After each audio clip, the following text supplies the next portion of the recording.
Assalamu alaikum everyone. We have already discussed the social and cultural background, historical and geographical space, mythology and genres of European classical literature in the previous videos. Now let us move towards the main topic, that is Homer's Iliad. Homer is the presumed author of the Iliad and the Odyssey, two epic poems that are central works of ancient Greek literature. Homer, a mysterious and shadowy figure, as very little is known of him. Some scholars think the iconic stories of Iliad and Odyssey were created by a group called Homer. Some other scholars believe that Homer was an epic poet and he played the primary part in shaping the Iliad and Odyssey. All this hypothesizing about who Homer was has inevitably led to what is known as Homeric question, whether he actually existed at all. This is often considered to be the greatest literary mystery.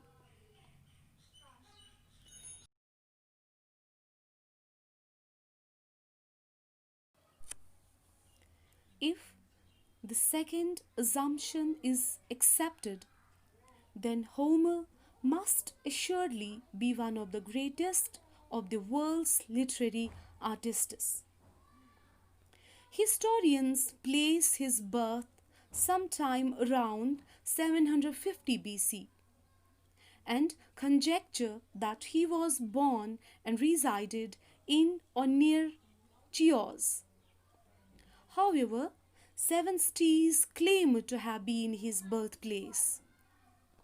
Due to the lack of information about Homer, the person, many scholars hold the poems themselves as the best windows into his life. For instance, it is from the description of the blind bard in the Odyssey that many historians have guessed that Homer was blind. What is undeniable is that the work of Homer proved to be most influential, not merely for poets of ancient times, but also for the later epic poets of Western literature.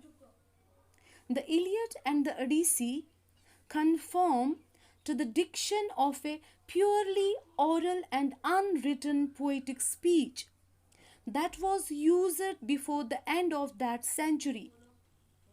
The Iliad looks like a novel, but it is an epic form.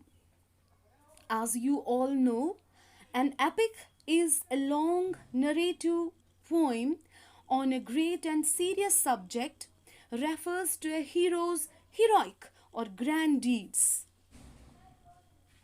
Let us have a look on the word Iliad.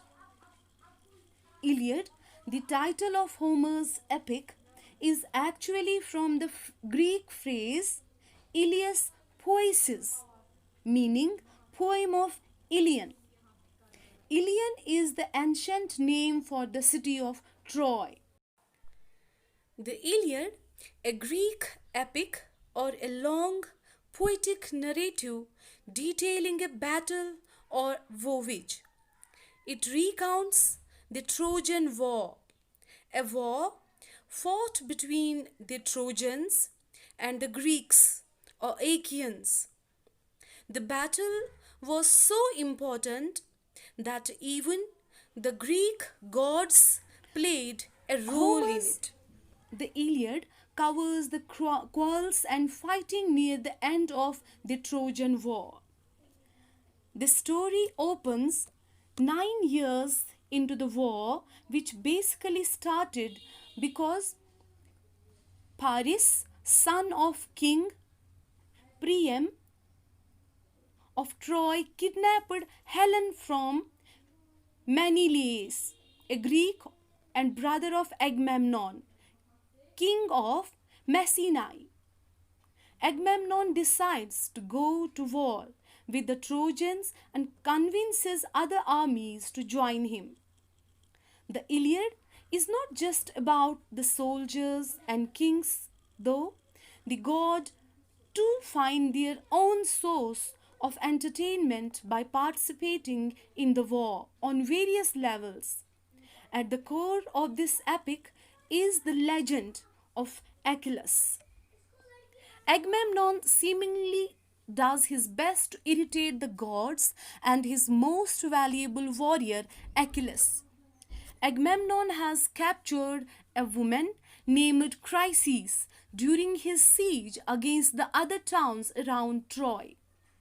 Chryseis' father is a priest of Apollo who begs Agamemnon to return his daughter. When Agamemnon refuses, the priest prays to Apollo, who in turn unleashes havoc on the Greek armies in the form of plagues.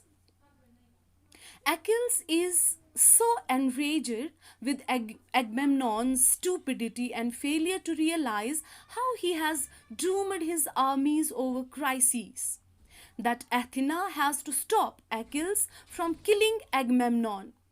Finally, Achilles convinces Agamemnon to return the girl. However, Achilles must, in return, give Agamemnon Briseis, the woman he has taken for himself. Achilles agrees, but decides that he will no longer fight for Agamemnon. He even goes so far as to pray to his mother, a minor goddess, to get Zeus to help the Trojan win the war. Since Zeus enjoys toying with mortals, he decides to visit Agamemnon in a dream and convince him to attack Troy with everything he has, ensuring Agamemnon's victory. This is a sly move and clearly deceptive because Zeus also visits Hector, the leader of the Trojan armies, and convinces him to do the same thing. In an attempt to end the war, Menelaus changes Paris to a fight. Paris accepts, even though Paris is portrayed as a crowd with minimal fighting skills. There is a temporary truce between the armies while Menelaus and Paris fight. Menelaus quickly has the upper hand over Paris, pummeling him, but before he can kill Paris, Aphrodite swoops down from the heavens and carries Paris off to the safety of his chambers, where Helen joins him. At this time, the gods are trying to figure out what to do with the waging battle, and they decide the war between the Trojans and Greeks is far too entertaining to let it end. Athena slips down among the Trojan soldiers and convinces one of them to shoot an arrow at Menelaus. The arrow misses and the truce between the two armies immediately ends. This was the outline story of Homer's Iliad. Hopefully you have understood the main crux of Homer's epic poem Iliad. Keep watching our videos. Take care. Allah Hafiz.